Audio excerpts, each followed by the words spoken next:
You are listening to the Delay and Pray podcast, episode number 107.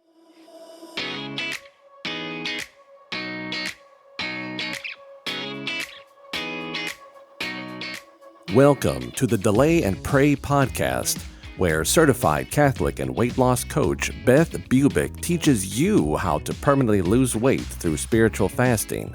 Get ready to gain faith and lose weight through a joyful transformation of both body and soul. Now, your host, Beth, the Catholic fasting coach.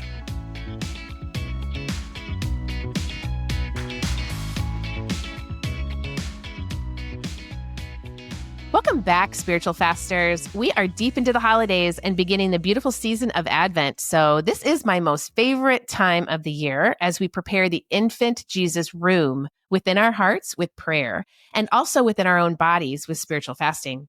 Today, I have a wonderful guest who is also a client on the show. She is going to tell us all about her wildly successful journey with the Delay and Pray group coaching experience and how she and I are even working together on a speaking engagement this evening if you are listening to this on the day that it is published.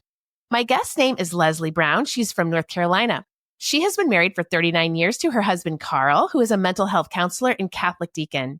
They have 3 grown children, a daughter and 2 sons, 5 granddaughters, 2 grandsons, and 1 grandson due any day. Leslie has been a nurse for 40 years and a family nurse practitioner for the past 16 years, currently working part-time with veterans. She began the program July 15th in 2024, and she is now in the Keep Fasting Alumni membership group. After years of working in her own weight loss practice, helping others lose weight, she came to realize that although she had all the answers for others, there were a few missing pieces to the puzzle for her own journey. And she had to admit she needed some help and some outside support to finally achieve her own health goals. And let me tell you, she has just done that and more. I can't wait for you to hear her story and how her life has been transformed in Christ by delaying and praying, just like mine. So welcome to the podcast, Leslie. Thank you, Beth. Great to be here. Oh, it's great to have you. So Leslie, let's start out with how did you find me? So let's see, I started the program in July, but sometime in May, I was just in a place where I really needed a program, I guess I'll say. And I think just through prayer, God is like, you need help. And I've spent so many years literally running a weight loss program, helping people, essentially coaching people. And I really go back and forth saying, I don't need help. I have all the answers. This is silly. I can't spend the money, blah, blah, blah. And I just finally said, I'm looking on the internet, and for whatever reason, Beth, your name came up. I was looking, I actually Googled Catholic fasting, and that's how it came up, which I thought, how strange. And so I just explored your website. I started listening to a couple of your podcasts. And I emailed you, I think, about the cost of the program or something. And talked to my husband, and I said, I really think I need to do this. And he's like, go for it. So I started the program because I got your book, of course, right away. And I kind of started doing a few things that I already knew, but I just did it with a different mindset. And then officially on the 15th of July, when the program opened up. So that's sort of how I found you.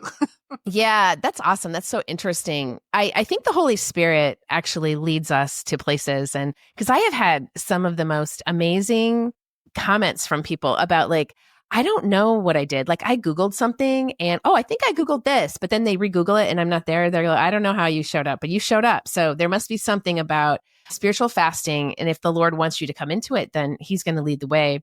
So what was different between my program and what you do? Was it the spirituality? Was it the spiritual and practical goals? Or what do you think the key is? Well, so as a family nurse practitioner, it's a very medical focused program. So I ran numerous lab work, did a lot of biometric measuring and that sort of thing, and talked to people about their goals. And it certainly wasn't a Catholic program. And occasionally you get into the spirituality with people, but it wasn't the main focus. So they were very driven. I'm paying money for the program. I need the medication. Tell me what to eat. It was very medical in that sense, where I could tell anybody anything and they would do it, and it was successful. Well, that only lasts for so long. And so even in my own personally, I would do what I knew.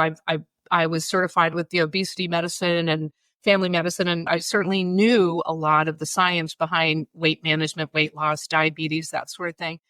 But it's different when you separate your life between this physical lab monitoring, external, to really who am I and what does this mean in my life? And so when I closed my practice a couple years ago and did some other things in medicine and whatever, but I'm 61 years old. So as I'm getting into my 60s and have grandkids, I'm thinking, I have got to do something for me now. This is really getting out of hand. And so I think finding you and confirming, I guess, what I knew physically, but the resonance of that spirituality of saying, my body can be used for good.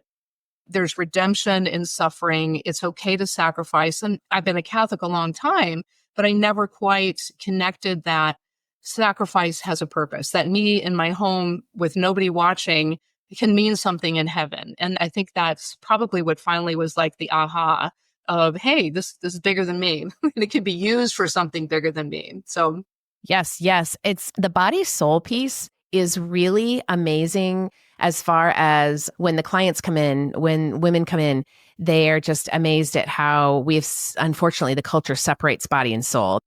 They just kind of pull them apart and say, well, your body's over here, and then you pray over here, and this is your soul, when actually it's a body soul composite, not to be separated from head to toe. And so what we do for the body is beautiful for the soul, and what right, beautiful things we do for the soul is working for the body. right. And then we're a suffering people. And you know what we do? We say, no, I don't want to suffer. So I think I'll just numb that with sugar, flour, and alcohol. Yeah. And then that just raises our insulin levels. So you knew the science, you knew the insulin, you knew the glucose and all that stuff. Right. But it was that spirituality that drew you in, which I absolutely love. Even coming from a medical point of view, take away my pain, take away the symptom, take away my discomfort. Yes. And so pills don't answer that question. And now we're dealing with a host of side effects. I mean, I probably always have practiced as more of I can't say anti-medicine, but certainly more conservative, and less is better. And how can we get you off of something before adding the pill? And so I think that's the mindset people are so used to. Medicine has an answer, almost scientism, if you will. They're going to fix and cure everything, and I don't have to be part of it. And that's just not. Yeah. You know what I'm noticing, Leslie? I mean, I'm going on years of this, right? Of spiritual fasting. And and I really care not only about the women that are in the group coaching program, but it's not easy for me too. Like, it's not easy to stay thin. And so I'm always kind of looking, and it's not easy to stay on the rule of life of eat, fast, feast. So I'm always looking for ways to understand my body and my soul. And so lately, I'd say in the past year, I have been reading books about how our food is just fraught with chemicals, how our environment is a little toxic, our pans, our everything we're using. And then Diet Coke was a big one for me this year because I mean, I knew it was bad for me. I knew, but I didn't realize that it was actually making me hungry and then making me fat. And I was like, what? And so as soon as I gave that up this summer, and my daughters did too, we couldn't believe the difference in cravings. And so we started looking way into the food industry and big pharma. And so if you get a pill or even Ozempic or any GLP-1 type of medication, and I'm not for or against it. I don't have the background you do. I don't have patients that are 350 pounds coming to me saying, help me. Okay. So I don't know. But I do know one thing. I did have a mom email me and ask me to help her daughter coach her out of Ozempic because she needed 15 pounds to lose and she was in college.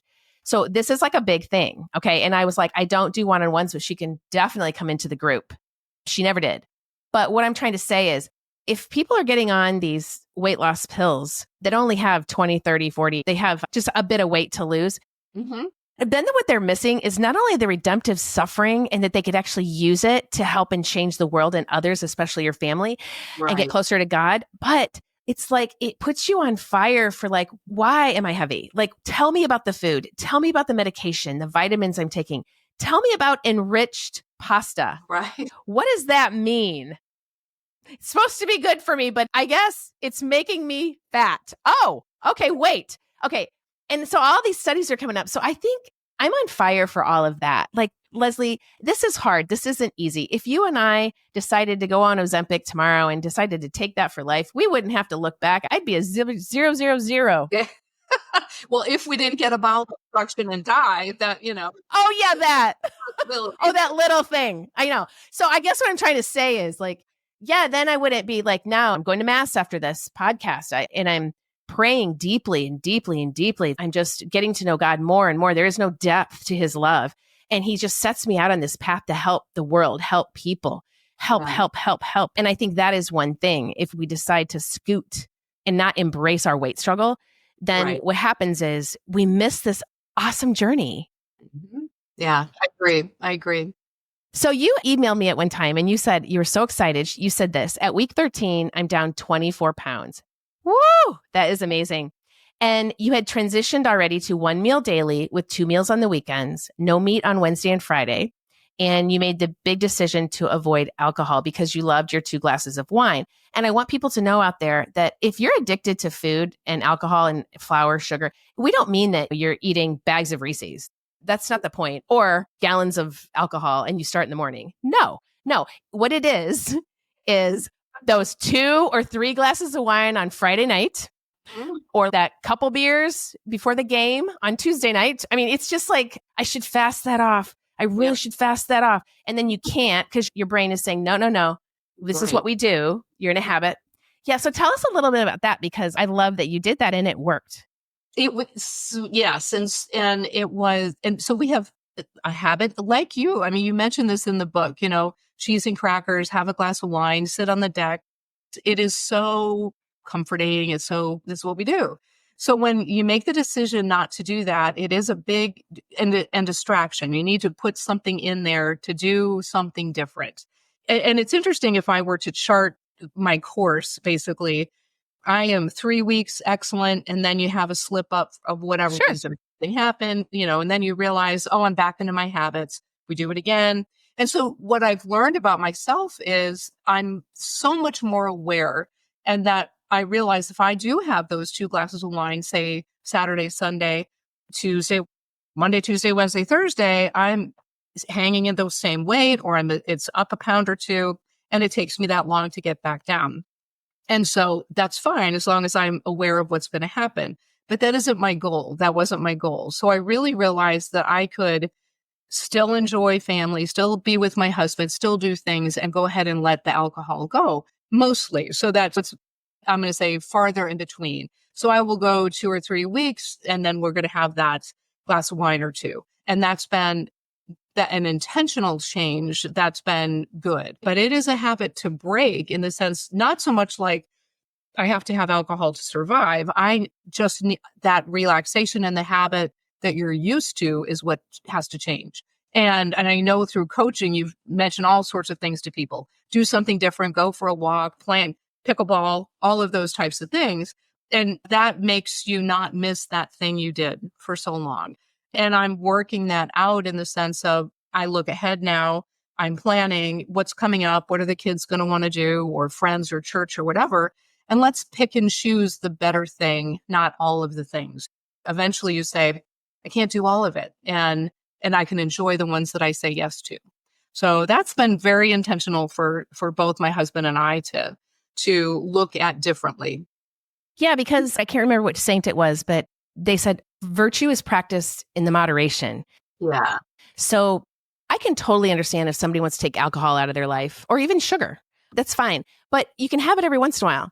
And Right. my dream was looking across. I have a friend who would go out to dinner with us, and she'd have a glass of wine, and she would leave probably like an ounce or 2 in her 1 glass of wine out of the 6 ounces in the glass when she left.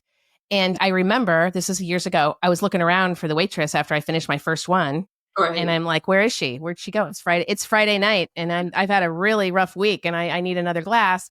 And I was good with 2, but I wanted that second one, and I wanted that buzz or whatever, and I was like, okay, wait, I kind of want to be like my friend. Like, I want to be with my friend and go out and just have a little wine and just 1 glass or 3/4 and let it go. And Yeah. that seems to be the goal for me. It's like, wine is made to cheer us, or whatever, alcohol, and sugar too. You can have that once in a while. But what is it like to be a person who fasts during the week, and a person, when asked, will you fast for my son Right. on a Tuesday? You're like, absolutely, I will. Absolutely. I'm skipping dinner tonight. Yeah. Yeah. That gives me goosebumps. That's the God thing. Yeah. And that's the amazing part.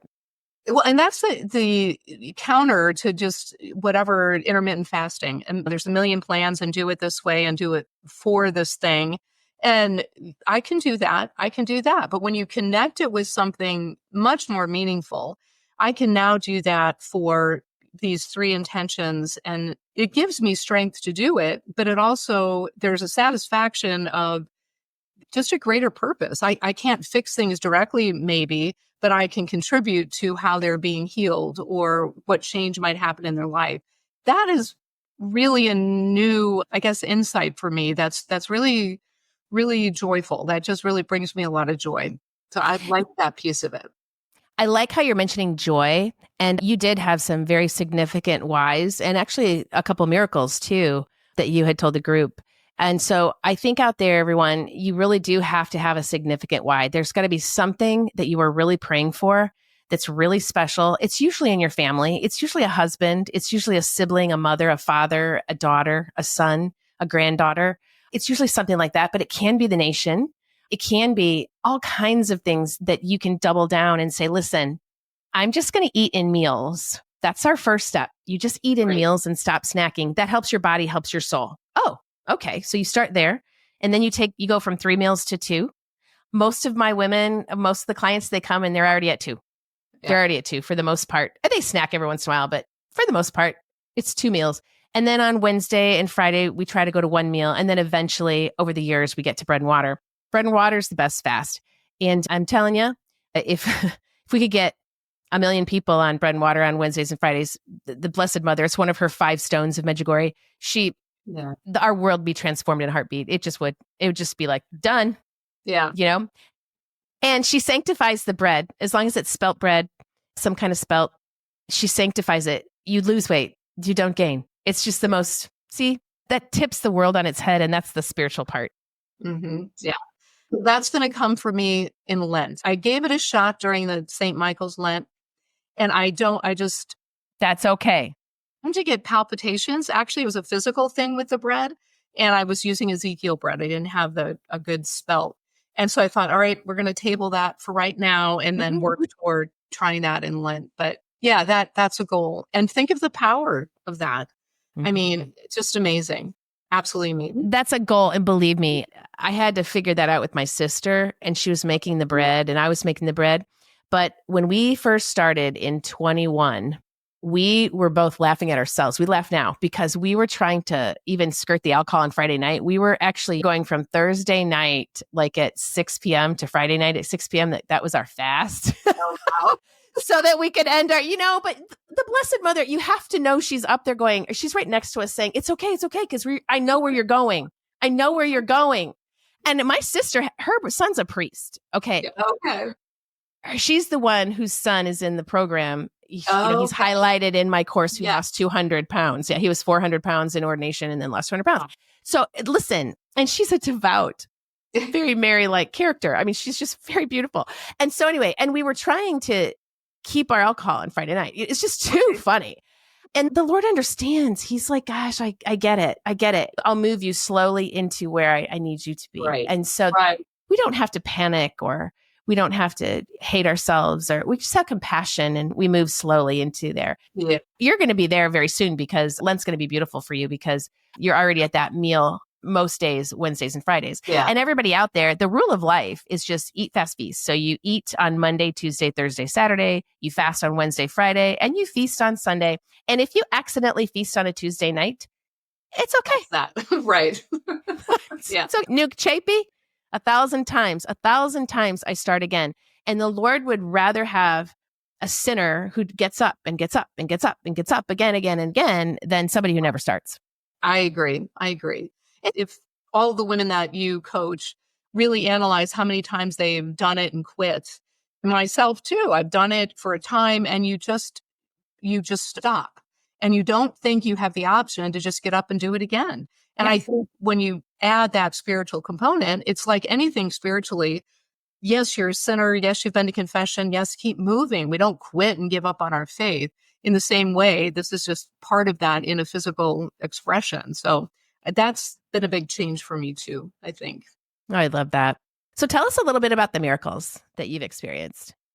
So, well, I'll just start with the hard one was my mom, and my mom's in her 80s, and we had a falling out, and it kind of got really ugly and icky, and we didn't talk for 3 months. And it was, here you go, Beth, this is how dates work. So this was the night that Trump got shot on the 3rd of July. We had an argument, and the 15th is when I started the program.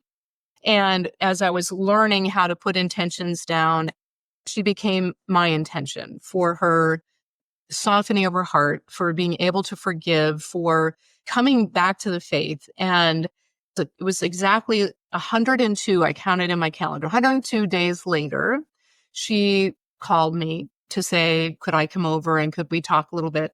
And so there it was like, oh, well, that isn't on there's nothing I could do at that point. I had no influence on changing my mom's mind or attitude. And I just attributed to prayer. And so since that time, we've talked, we've seen each other. She's got a lot of physical problems. So a lot of health issues that I end up going over to kind of tend to. But the barrier has been broken, you could say. And so I attribute that strictly to my prayer intention for her. I don't want her to die in that state of heart, I guess. And I just really was, whether she ever forgave me or not was not the issue so much as it was that she could forgive, period, so that she could, when the time comes, it won't be bad. I'll put it that way. So that's a good in progress miracle, I'll say.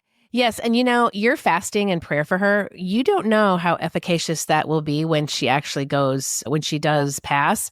Those prayers, those are going to be amazing. I always say that when we die, there's going to be two groups of people who meet us, the ones we've fasted and prayed for, who are going to say thank you, and then the ones who have been fasting and praying for us.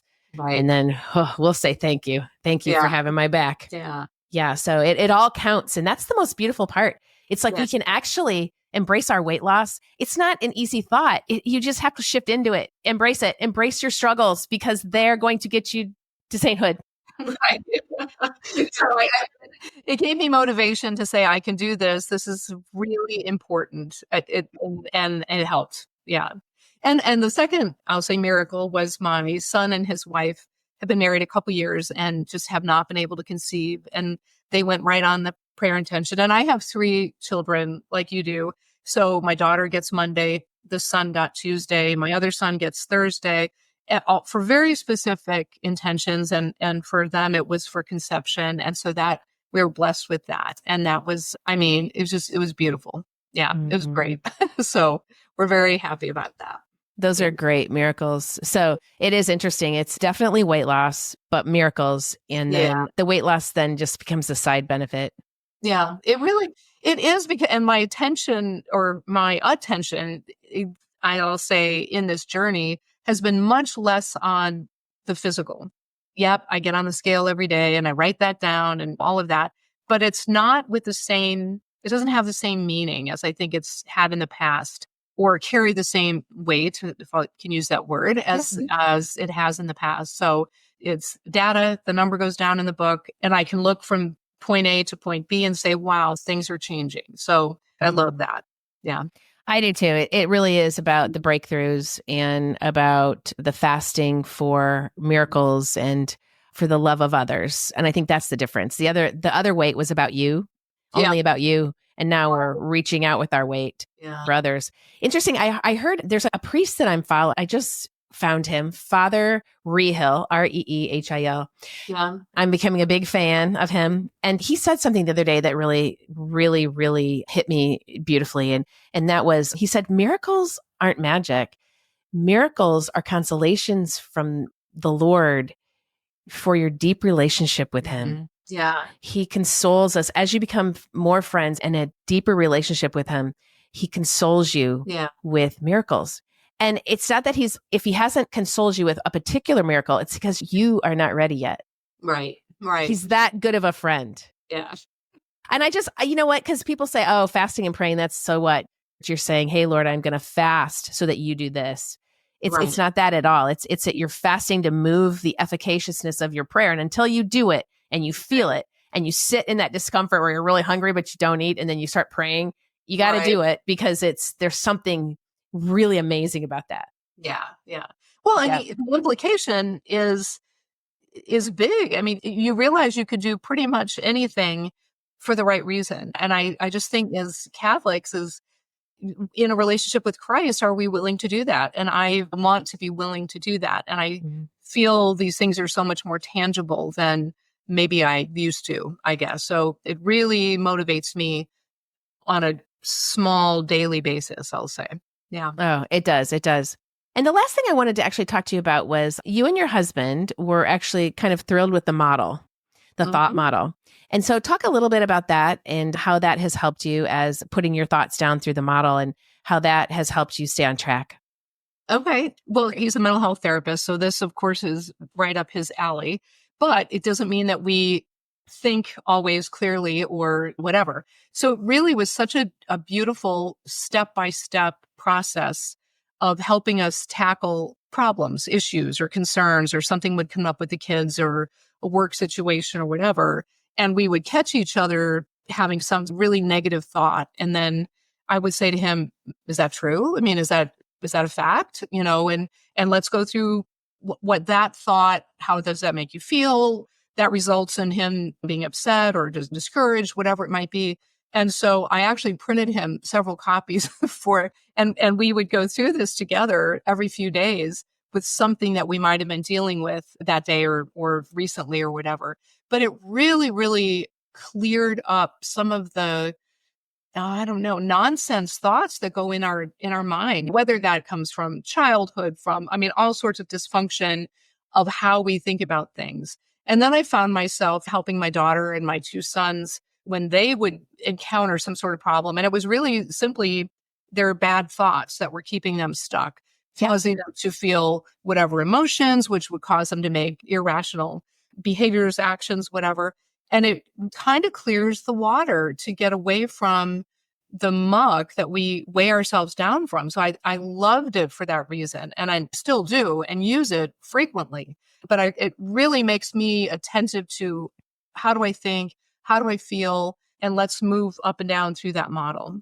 And actually, early on, if I found myself doing an action, I could say I'd even start there and I'd say, well, what in the world led you to do that? And then I realized, well, this is how I was feeling. Well, this was how I was thinking. And so much of those times, we don't take time to look at the thought or the feeling. They're just buried there. And when you really can see it, I guess I'll say on paper, you can work through that so much better. So it was really helpful, been helpful. Oh, yeah, that's great. I think a lot of times we think that thoughts are our reality Mm-hmm. and they're not. You're right. Right. Thoughts are not who you are because we have 60,000 of them a day. And a lot of times they're just lies. We just kind of make them up. We don't mean to. We're just human. Right. And so you really do have to prosecute them. Yeah. And then what I love is how when we're coaching, we really get the facts. And when you're dealing with facts, take the drama out, Right. then you can figure out your thought about it. Then you're like, that's not so bad. Right. It's not so bad. Right. I like that. That's the best part is to taking out the drama, take out and really assess, is that a true statement or not? No. And most of the time, if it's a negative type of a thing, well, that's not true. Well, let's move on.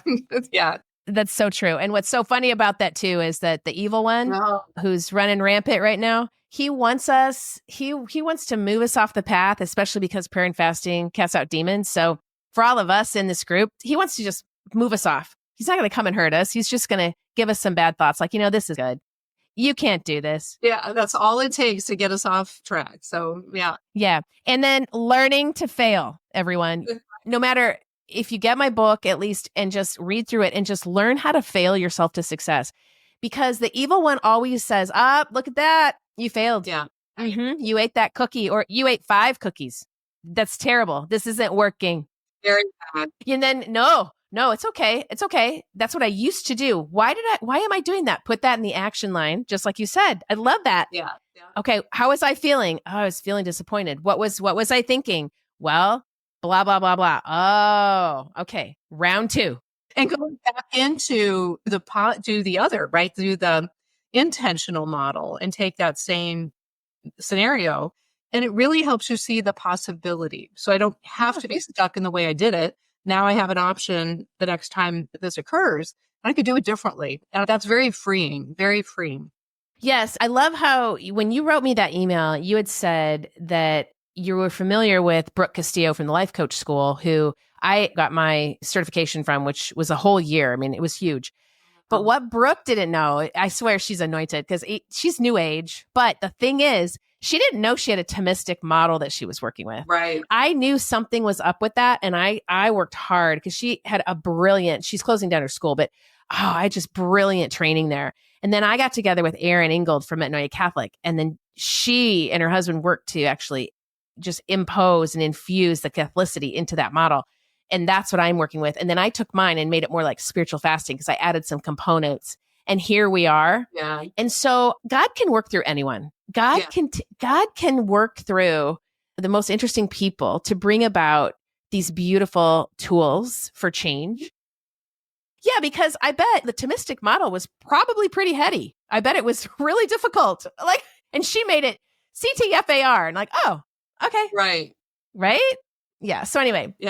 Yeah, that was a sweet email from you guys. I really appreciated that. So, well, any closing comments about the program? Anything you want to say before we end it here? I do. Well, maybe a couple things, but in the workbook, I think it's super excellent that you list virtues because, I think we know a small amount. And when you see this broader picture, it really helps to see where you can go. I guess in our spiritual life, I want to grow up. And so this gives me that, I wasn't familiar with that. Okay, I want to do that. I want to work toward that. So that was super helpful. The other thing is some of the, I guess I'll say the thoughts, or I hate affirmations or whatever, but they're actually really excellent. And so I went through that, and every week I'll just go through and look through that list again. And I've circled ones that are really important to me. And I just focus on that and think about that. And it just seems to have shifted my attitude in the sense of hopefulness. And really, it's not that what we think is who we become per se. That could be very new agey, but it does help sort of set the stage to allow us to have change and to allow us to see possibilities for ourselves that we didn't before. So that part of the workbook is really excellent as well. Yeah. Oh, thank you. I loved that. I got the virtue part was from Metanoia Catholic, and then I added a few things. But from them, I had never heard of pusillanimity versus magnanimity. Right. The pusillanimity is smallness of soul, and the magnanimity, and you just have to practice saying it, is largeness of soul. And so you can just literally take a whole week and say, where am I seeing smallness of soul? And what I was seeing was, I was taking my wine and holding it and being don't take it from me. And the Lord would say, that's one of those thoughts. The Lord would say, Beth, do you want to be healed? And I'd be like, do I? Yes or no? And it took courage to say yes. Isn't that silly how we do that? But we're just human, right? But that's pusillanimity. That's smallness of soul. Right. And that is attachment, St. John of the Cross. So I love that you said that, because I often forget to even mention that there's a huge list of virtues and vices, the opposites. And if we don't know where we're going or how we can grow, and then it really helped me to go to confession and see places where I want to work on, haven't, or whatever. It made it very much more real to what I was dealing with. So, that's so good. Yeah. Yay. Well, thank you so much, Leslie. It's been a joy having you on the podcast, and thank your husband too for being a deacon and that all you did for veterans. And the weight loss industry, it's tough. It's tough because nobody knows what to believe out there. Right. But I think we're going to come into some real reckoning of healthcare. Don't you think? I think it's going to change. Oh, absolutely. Absolutely. I do. So I'm excited for that era. It's been a joy hosting on the podcast, and I am excited and honored to be a part of your Advent by Candlelight. Oh, it does. Yes, it's going to be so exciting in North Carolina. So may God bless you and your husband and your son, who's also a part of this, Colton. And I'm just in deep gratitude to God for all of you and all the women out there who are looking for a different way, a spiritual way, a godly way. Yeah, agree. Well, I will see you soon, because she's in the Keep Fasting alumni group. So we'll just keep on coaching. That sounds great. All right. Take care, Leslie. God bless. You too, Beth.